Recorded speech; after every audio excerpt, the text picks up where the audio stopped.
চলমান যুদ্ধের মধ্যে এবার ইরাকের রাজধানী বাগদাদে অবস্থিত মার্কিন দূতাবাস লক্ষ্য করে বড় ধরনের ড্রোন ও রকেট হামলা চালানো হয়েছে বলে জানিয়েছেন দেশটির কর্মকর্তারা।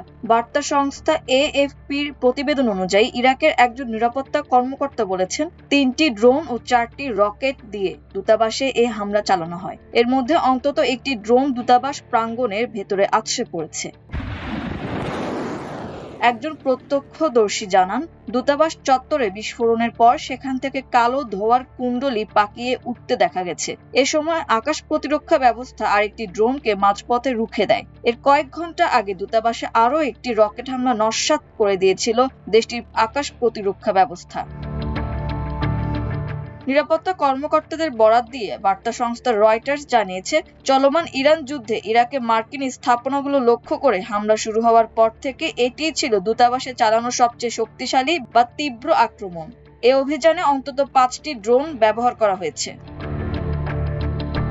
রয়টার্স আরও জানায়, বাগদাদের জাদরিয়া এলাকায় শিয়া মিলিশিয়াদের জোট পপুলার মোবিলাইজেশন ফোর্সেস এর সদর দপ্তর হিসেবে ব্যবহৃত একটি বাড়িতেও 2টি বিমান হামলা চালানো হয়েছে। নিরাপত্তা সূত্রগুলো বলছে ওই হামলায় অন্তত 2 জন নিহত হয়েছেন।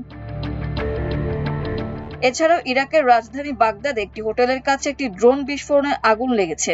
স্থানীয় পুলিশের মতে আল রশিদ হোটেলের কাছে এই ঘটনার ফলে সম্পদের ক্ষতি হয়েছে। পুলিশ জানিয়েছে নিরাপত্তা বাহিনী এলাকাটি ঘিরে ফেলেছে এবং রাস্তাগুলো বন্ধ করেছে।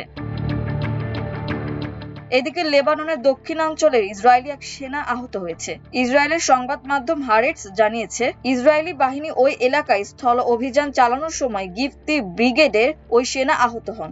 একই এলাকায় ইসরায়েলি বিমান হামলায় অন্তত 11 জন লেবানিজ আহত হয়েছেন বলে জানিয়েছে দেশটির জনস্বাস্থ্য মন্ত্রণালয়।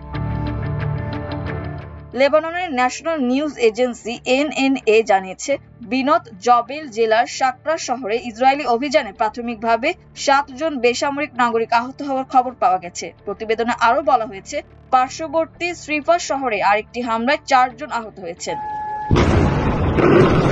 মাল্টিমিডিয়া ডেস্ক, আমার দেশ।